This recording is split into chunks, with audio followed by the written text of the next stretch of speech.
Okay, so, um, you guys know me, hello, as Dead Girl Superstar, but I am releasing a book under, well, my first writing project, I will say, because it is quite short, but under my real name, which is Ashley Markham, and it feels weird to say my name in real life. It feels so weird. But if I'm going to be releasing something with my name on it, you guys gotta know how to search it. So we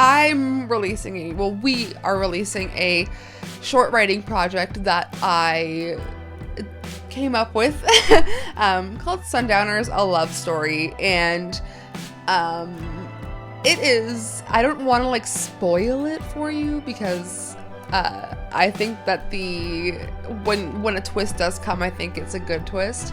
But it is essentially about two elderly couples and a planned yearly visit in a nursing home. Ooh, there's unrequited love. There is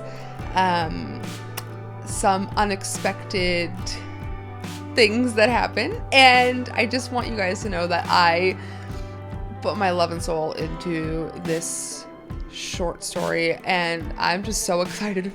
There's a handful of people who have already read it, and the feedback that I've gotten so far is just it's really nice. So Sundowners, a love story. The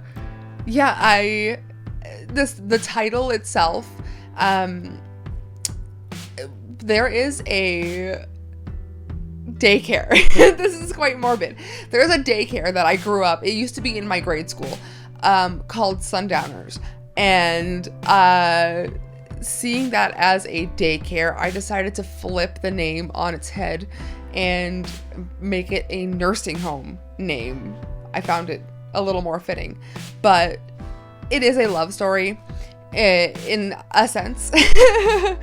But there is a movie called Wrist Cutters, a love story, and I just kind of like how it took the love story and like tacked it onto the title, and I'm shamelessly ripping that off because I feel like it just fits so good as a title. And Alex helped me workshop all of this.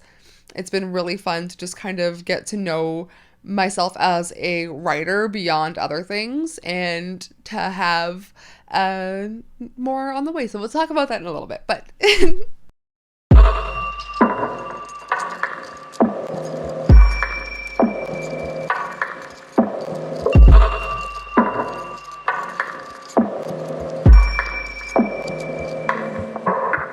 so a lot of my influences when I was reading a lot at the beginning of the year, and 4 big books that I was reading while writing this were Rosemary's Baby by Ira Levin, We All Fall Before the Harvest by C.M. Forrest, Gerald's Game by Stephen King, and A Head Full of Ghosts by Paul Tremblay. And I don't know, I was just so inspired by all of these amazing authors that I knew I could create something. And when I started writing, it was an idea that came to me a long time ago.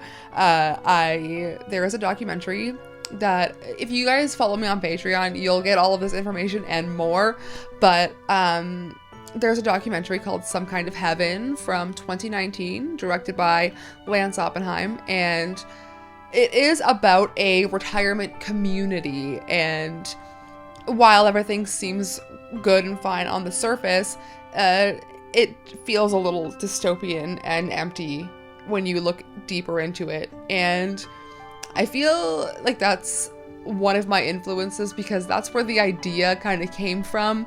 Was, what if there was a horror related story or property based on a nursing home where aging itself isn't the actual horrific thing going on? It is there's a whole life story there, and the fact that it's just set in a nursing home it's just a set piece. Like, you're following these people on a journey in this short story, and how the ending comes to be.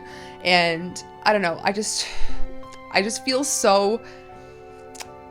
I'd like to point you to also another one of my big influences is Tool.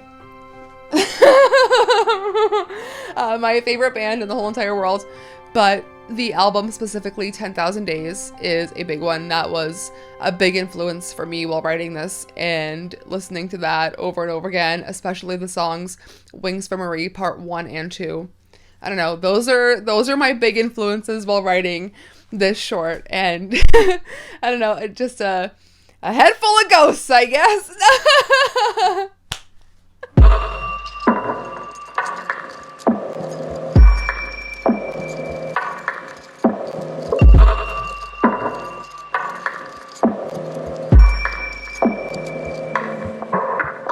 Okay, so one of my biggest goals is, while discovering my writing style, is I wanted to keep it consistent. One of my biggest gripes with Stephen King is the inconsistency in the length with chapters, and how some could be like 40 pages and then some are like 5.5.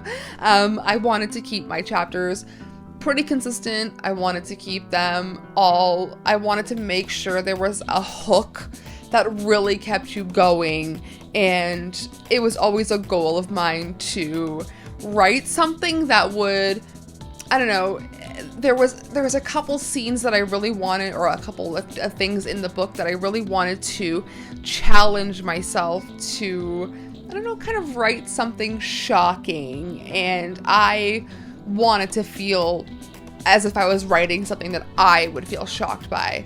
And I hope that you guys note a couple of things in there that are definitely on the more horror related side of things. But one of my other big goals, like I said, was to write a story about people who happen to be in a nursing home, and it's not like a horrific story about aging, and aging being the like Pearl and stories that have come out, like, or, you know, X and that kind of world where the aging is the scary thing. I wanted it to more focus on the nursing home being the ominous factor here. So I don't know, I just wanted to step outside of the box there.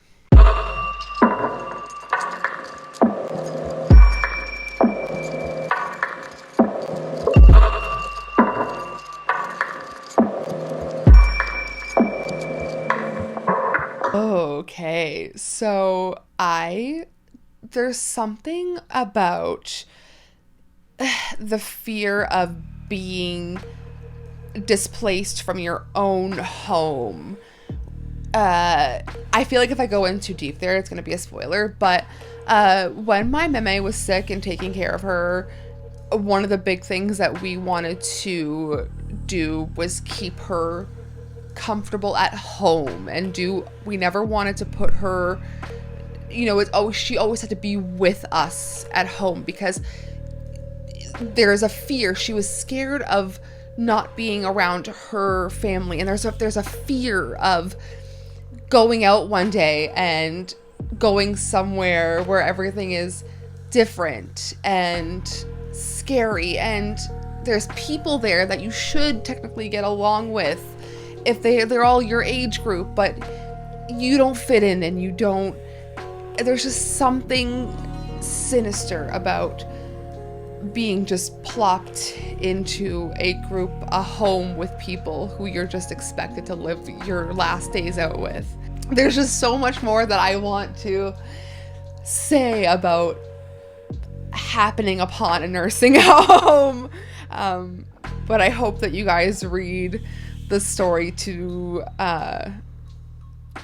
find out why the nursing home is so scary in this one.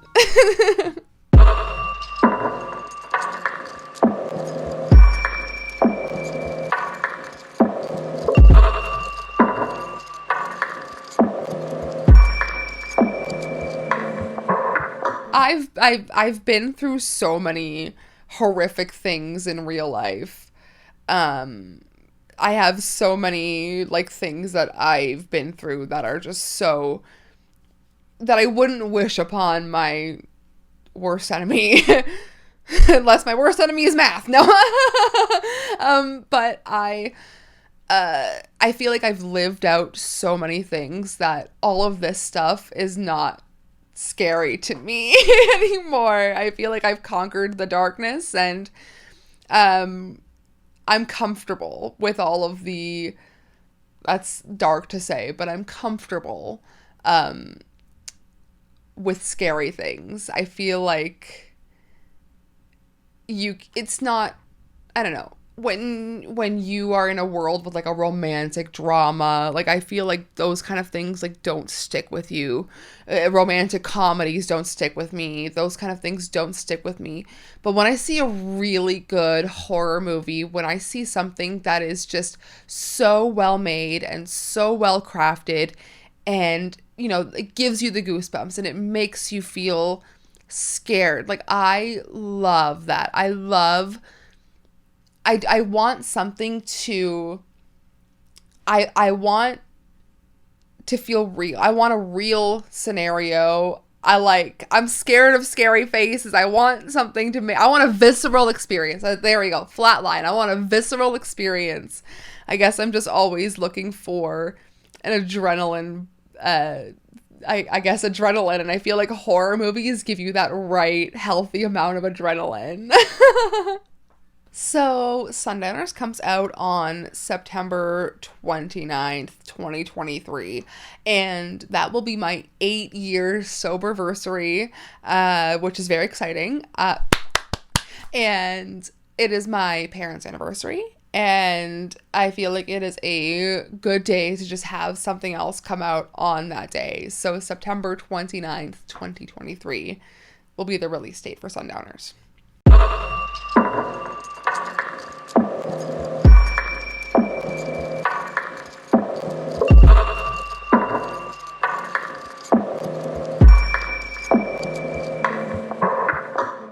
So my next writing projects, I will talk a little about. I've got a couple going on. I feel very passionate about this. So Alex and I actually have a combined set of poetry that we want to release together. So if that's something you're interested in, please let me know. Then Sundowners is going to be a part of a larger short story collection. And I'm not talking like 5, 10, I'm talking like maybe 3 short stories in that one. I'm working on the third one right now, and I think that's where I'm gonna end it. But I'm also working on a larger writing project that I'm very passionate about, and the only thing that I will say about that one is it is about a cult. I am very familiar with the world of cults. If you guys watch my horror channel at all, you would know that I've covered lots. I did cult horror movie review week. I've talked about so many cult related things, and I just feel like writing a different kind of cult, maybe. I think it'll be cool. So that's my next writing project. I guess that wraps it up. Just wanted to give you a little sneak preview. If you guys want to actually hear a little more personal backstory behind Sundowners, you can check out my Patreon, because I actually talk about some of the characters over there, and I'm only keeping it to Patreon because it's quite personal. So if you guys want to see that, go check out Patreon, and I will see you guys very soon. Sooner than you might think, in a few days. Sayonara, suckers.